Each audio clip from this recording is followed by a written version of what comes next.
Khadijah Ward is the founder of DARKGIRLBOSS. The brand, along with a book of the same name, aims to empower women in business. But when Khadijah applied to trademark the name, she received a legal letter from Hugo Boss via their solicitors over her use of the word boss in DARKGIRLBOSS. After a few weeks of waiting, Khadijah has now received her trademark in the post a few days ago. We'll hear more about this from Khadijah in a moment, but first, here's the statement in full that Hugo Boss sent to the BBC.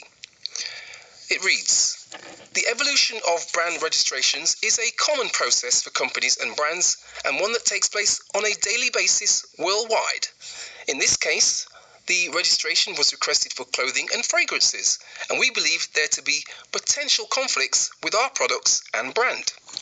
Throughout the process, we have been in touch with the claimants to discuss the matter in person, but we have been unable to have a meaningful exchange. However, upon review, we have decided not to pursue this matter any further at this time." Well, Khadijah joins us live on the programme now. Good evening, thanks for taking time. Take us back to when you decided to start this business. You put your trademark app in to the trademark body, the IPO, the Intellectual Property Office. How did things develop from there, Khadijah?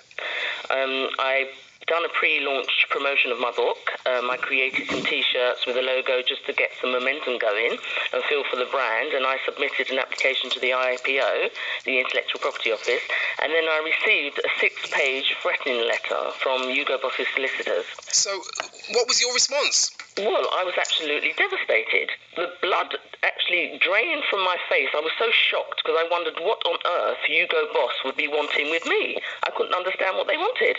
And as I continued to read the letter, they was accusing me of deceiving the public with my brand.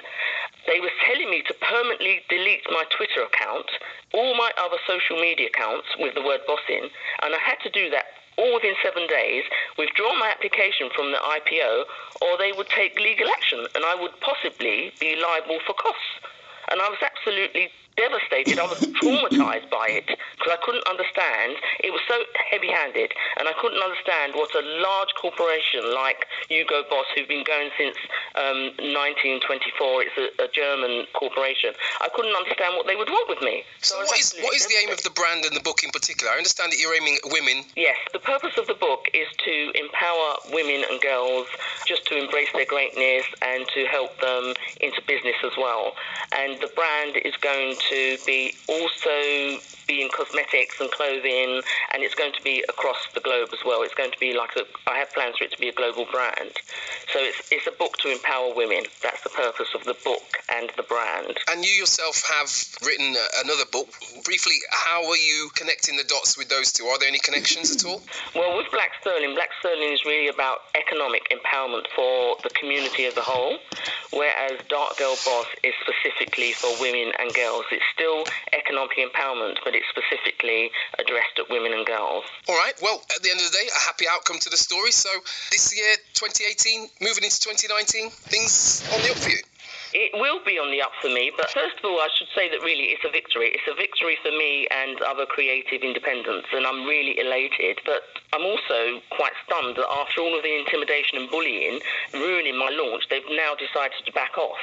I mean, I'm glad that they have, but I'm surprised that they have done that. I have suffered potential losses as well because of the bullying and intimidation by Hugo Boss. My merchandising's been put on hold. There was a loss of investors, loss of my reputation, potential publishing deals, so the entire launch has been affected by this. But I'm glad now that I can move forward and really, really promote the brand and start empowering the women and girls that I intended to do in the first place.